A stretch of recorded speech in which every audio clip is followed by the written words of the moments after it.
ইতিহাসের কাছে এসেও হাতছাড়া হয়েছে মোহনবাগানের। আইএসএল ফাইনালে নিজেদের ঘরের মাঠ যুবভারতীতে মুম্বাই সিটির কাছে এগিয়ে থেকেও হেরেছে সবুজ মেরুন। একথা সকলেই জানেন। মোহনবাগানের প্রাপ্তি বলতে ফাইনালে জেসন কামিংসের গোল এবং টুর্নামেন্টে দিমিত্রি পেত্রাতসের সেরা ফুটবলার হওয়া। দিমিত্রি পেয়েছেন গোল্ডেন বল, যোগ্য ফুটবলার হিসেবেই তিনি পেয়েছেন। আর কামিংসকে নিয়ে যতই সমালোচনা হোক, প্রথম মরশুমে তিনি কিন্তু 12টা গোল করেছেন। তবে ফাইনালে মুম্বাই যে যোগ্য দল হিসেবে চ্যাম্পিয়ন হয়েছে এতে কোনো সন্দেহ নেই।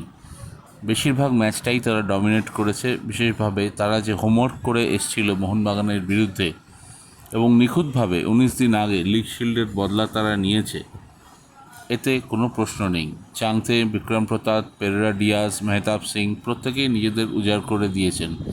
সেই তুলনায় মোহনবাগানের ফুটবলাররা নিজেদের মেলে ধরতে পারেনি, এই কথা তো সকলেই জানেন। কিন্তু মজার ব্যাপার এখানে ঘটিয়েছে ইস্টবেঙ্গল।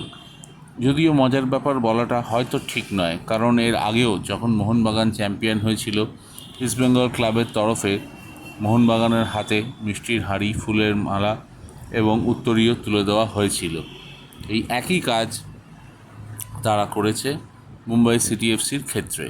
মুম্বাই চ্যাম্পিয়ন হওয়ার পর রাত্রেবেলাতেই ইস্টবেঙ্গলের দুজন প্রতিনিধি গিয়ে আইটিসি সোনার বাংলা হোটেলে তাদের হাতে লাল হলুদ উত্তরীয় এবং মিষ্টির হাঁড়ি দিয়ে এসেছেন।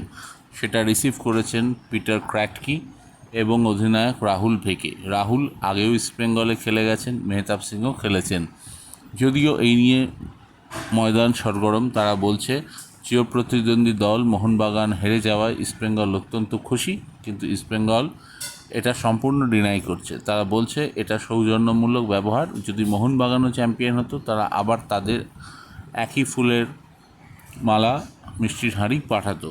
এখন এই নিয়ে দুই দলের সমর্থকদের মধ্যে টক্কা লেগে গেছে, সেটাই স্বাভাবিক।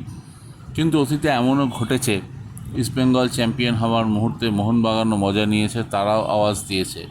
এবার লাল হলুদ সেই কারণে মজা নিয়েছে না সত্যি তারা সৌজন্য দেখিয়েছে, এটা তর্কের বিষয়। আপাতত এইটুকুই আজকের জন্য।